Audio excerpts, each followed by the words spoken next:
We are talking today with John Perkins. John Perkins is a founder and board member of Dream Change and the Pachamama Alliance, nonprofit organizations devoted to creating a stable, sustainable, and peaceful world.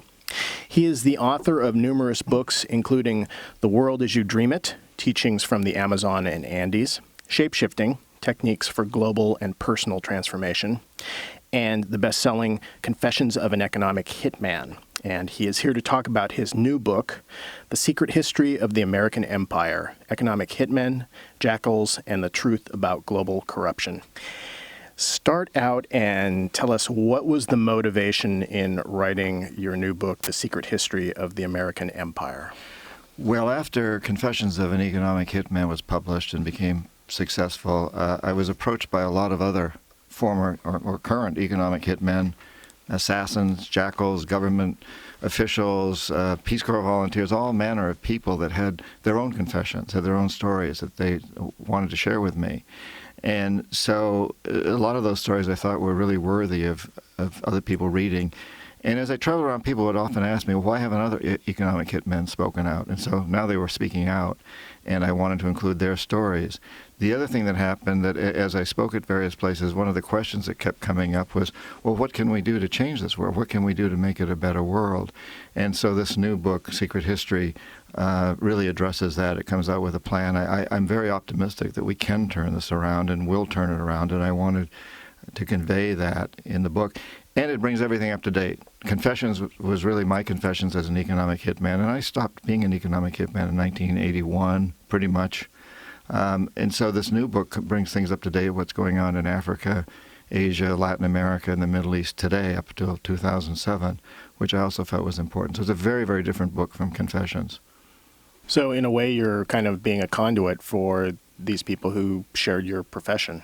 Yes, some of that. And they had fascinating stories. And, you know, I discovered with Confessions also, Mike, that people really like to read books that are written kind of like adventure stories. And, I mean, what these people do, what I did, isn't our adventure stories. And so, again, rather than writing kind of dull economics, I wanted to convey the message of economics and the geopolitics of today's world, but not do it in an academic way, do it instead in a way that is fun to read and interesting to read and really reflects the reality of what's going on out there. It is a secret history, and that my goal was not to do a lot of heavy research and to dig deep, you know, like a good journalist or a great historian going into the recorded record, but rather to tell those stories. I did my own research to make sure that the people whose stories I was telling, I felt were genuine, but to really convey those aspects of what's going on in the world that don't make the New York Times and that aren't, that don't make national television, that the real secrets behind the scenes of what's driving us in the world today.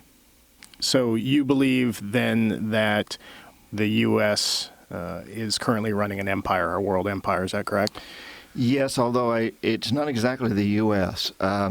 We call it the American empire because the seat is in the U.S., I would say. It's really run by corporations, by what I call the corporatocracy, the men and a few women who run our biggest corporations. And most of them are headquartered in the United States. But really, this is an empire built by the corporatocracy.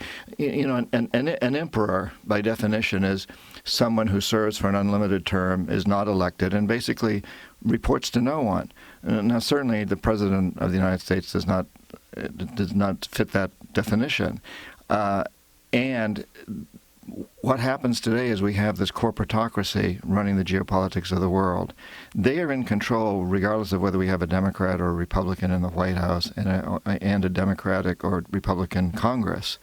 At the very top, they're constantly moving back and forth. So somebody's CEO of a big corporation for a few years and then becomes Secretary of State or Vice President or even President, and then moves back into the corporate world. And in fact, these big corporations fund all of our political campaigns. Politicians are truly beholden to them. They also fund all of our mainstream media, whether they own it outright or through advertising. And so the world I grew up in as a student, as a kid back in the 50s, 60s, and 70s, you looked at the globe as being this place with around 180 some odd countries, and a few of which were very powerful, like the Soviet Union and the United States. Today, the geopolitics of the world is very different from that, and you might envision it rather as big clouds drifting around the entire planet, which are our corporations. They recognize no borders, and they really are in control. And today, for example, they're working very closely with Chinese corporations and the Chinese government. So this new empire is quite different from the old one. And these people, these members of the corporatocracy, like good emperors, do not serve limited terms. They're not elected, and they report to no one. They may say they report to their boards of directors, but usually the boards of directors really serve at their, pleasure. Well, and a lot of the people on those board of directors are, in fact, their buddies, and Right. they have a lot of these corporations are run by interlocking directorates, things like that. Correct. So we have this. It's a unique empire. It's the first in history, that was not built by the military. It's built primarily by economic hitmen, like what I did. And upon the rare occasions when we fail, as I failed with President Jaime Roldos in Ecuador and Omar Torrijos in Panama, I talk about these in the books, but when we fail, which isn't too often, then the Jackals step in, which are men who overthrow governments or assassinate their leaders, and both Torrijos and Roldos were assassinated because I failed to corrupt them. I failed to bring them over. And if both the economic hitmen and the Jackals fail, as we did in Iraq, then and only then does the military step in, as it did in Iraq. But because of all this, we've really built this empire secretly. So most people who benefit from the empire, for example, living in the United States, have no idea that our prosperity here, our high level of materialism, is in fact based on tremendous exploitation of other countries, imperialism, even serfdom and slavery in some of these countries. And we need to know about that, Mike. It's terribly important that we understand that, because a democracy is based on the assumption that the electorate is informed. And if the electorate isn't informed about our most important aspect of foreign policy, then we have to really be concerned as to our status as a democracy. Our people need to understand that these things are going on. We also need to understand, because this empire has created a very, very dangerous world, as we all know. A very unstable world, a world where we have climate change, global warming occurring. We have terrible pollution around the planet. We have terrible amounts of poverty. 50,000 people die every single day from hunger or hunger-related diseases. And we know we have terrorism, and it's rampant. It's huge. And if we want to create a stable, sustainable, and peaceful world for our children and grandchildren, we need to recognize that we can only do that if we can also create a stable, sustainable, and peaceful world for every child born in Nigeria and Indonesia and Bolivia. We live on a very, very small planet these days. We really are truly one community. To have homeland security here, we must understand that the homeland is the entire planet. So when do you feel like this empire really took hold? Yeah, I think if we look at history after the American Revolution and the amazing documents that came out of that, like the Declaration of Independence and the writings of Jefferson and Paine and so forth, it seems to me that for a couple of hundred years we were on an upward slope to achieve our ideals. There were a lot of setbacks. We had slavery until the 1860s. Women didn't get the right to vote until the early 1900s. There were setbacks, but we were on a sort of upward slope, gradual upward slope, until World War II. And at the end of World War II, we had a great idea. We created basically the United Nations and grew out of all of that, and the World Bank, and it seemed that we had a beautiful vision of the world, but that got usurped pretty quickly. And part of that was the excuse for usurping it was the battle with communism, the Cold War, basically. But in that process, I feel that we basically get usurped by subversives, I would call them, in the United States. And these are the heads of our big corporations that became much more concerned with making huge profits for very few people on a short-term basis than in the true ideals, which I was raised to believe is what makes America great. So I think since World War II, we've been seeing a steady deterioration of this process, and we've been seeing the United States become increasingly imperialistic. and controlling of the world.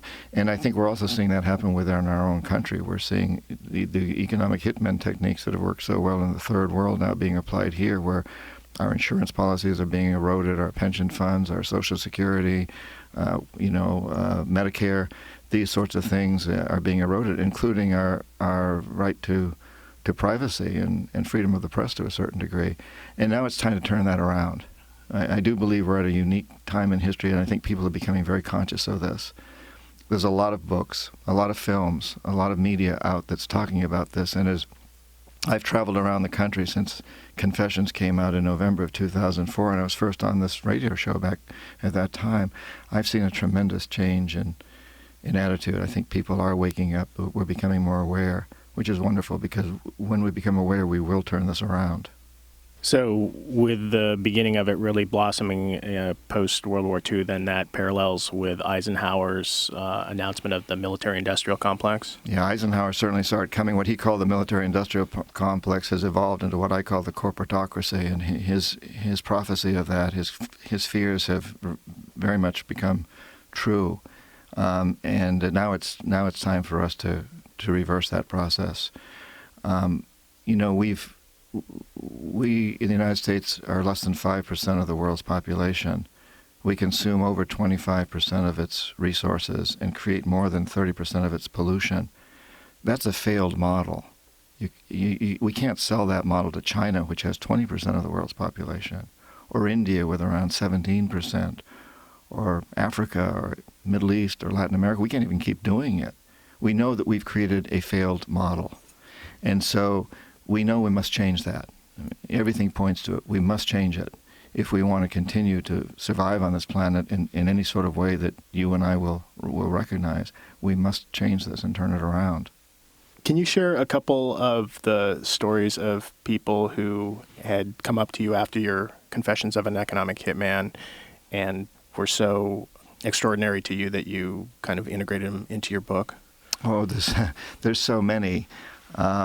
Where would I start? Well, one of the ones that I found most personally illuminating was there's a country called Seychelles, which is an island country off the east coast of Africa. And it's very important to us because the Diego Garcia Air Base is located right there in that area.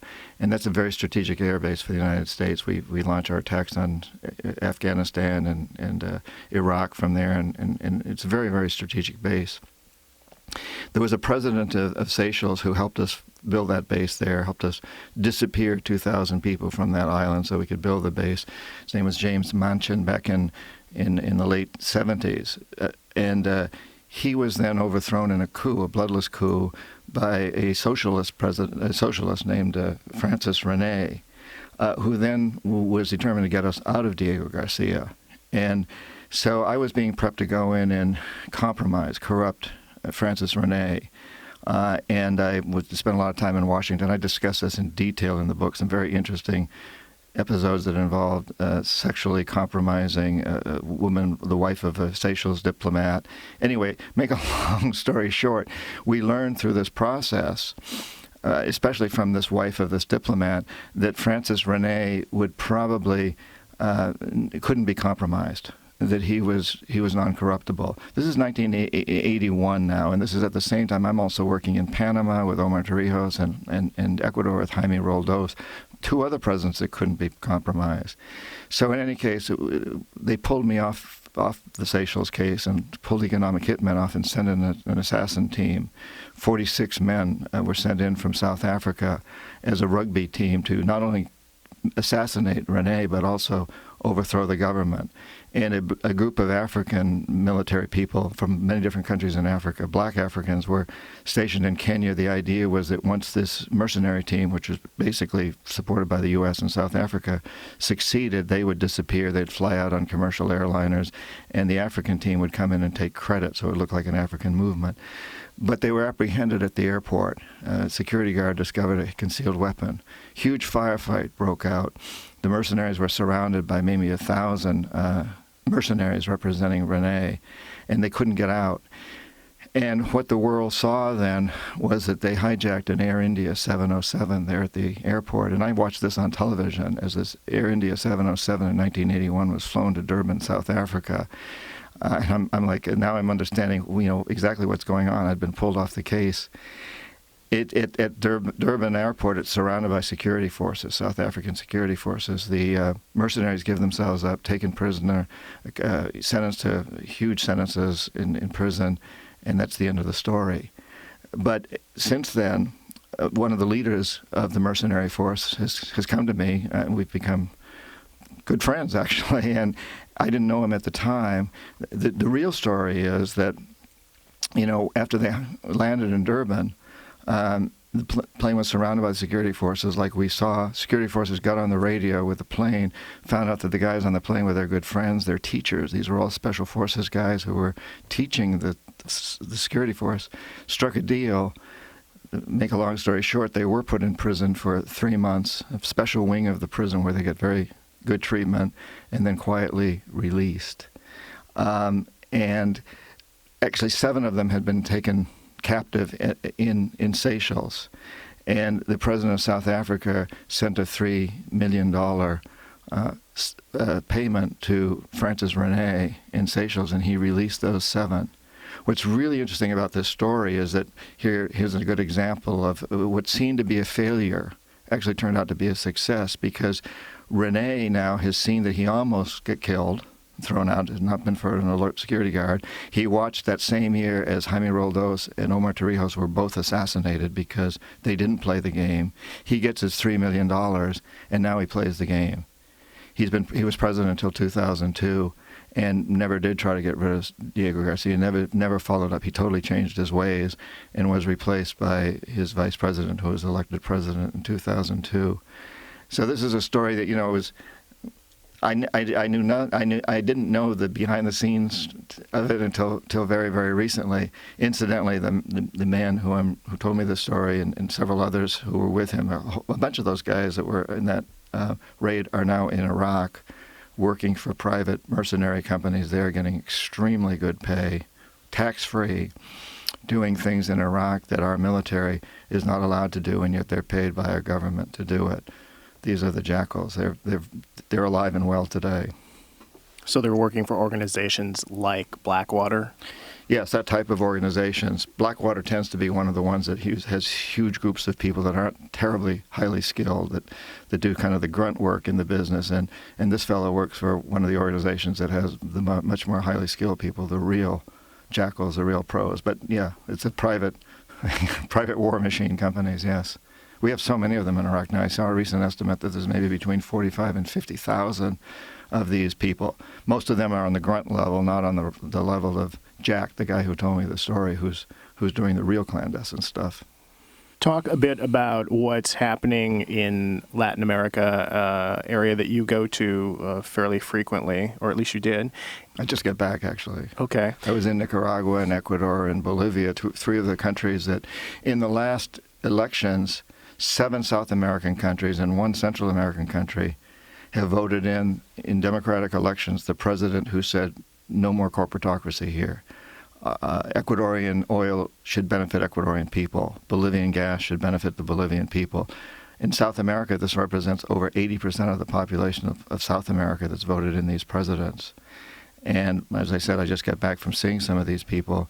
They have amazing stories, As soon as one of these presidents gets elected, he's visited, or she in the case of Chile, by someone like me, someone that they've seen around, someone who speaks Spanish, who, you can look across the table here and see, I don't think I'm a very sinister-looking person.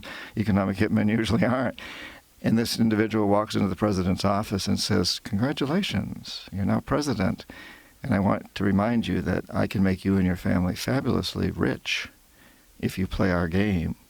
Or I can see to it that you go the way of Allende and Arbenz and Lumumba and Diem and Mossadegh and Torrijos and Roldos. I can see to it that you're either thrown out or assassinated if you decide to keep your campaign promises." And that's been going on in Latin America. And it's scary because these poor presidents, they know that this has happened in the past. and that they're very vulnerable. And that's the way that we operate.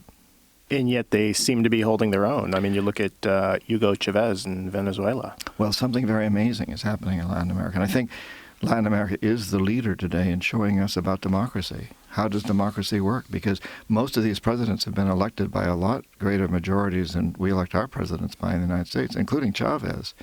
And yeah, Chavez, was elected in '98, a country that was devastated by our policies. The biggest middle class in South America had suddenly dwindled to one of the smaller middle classes.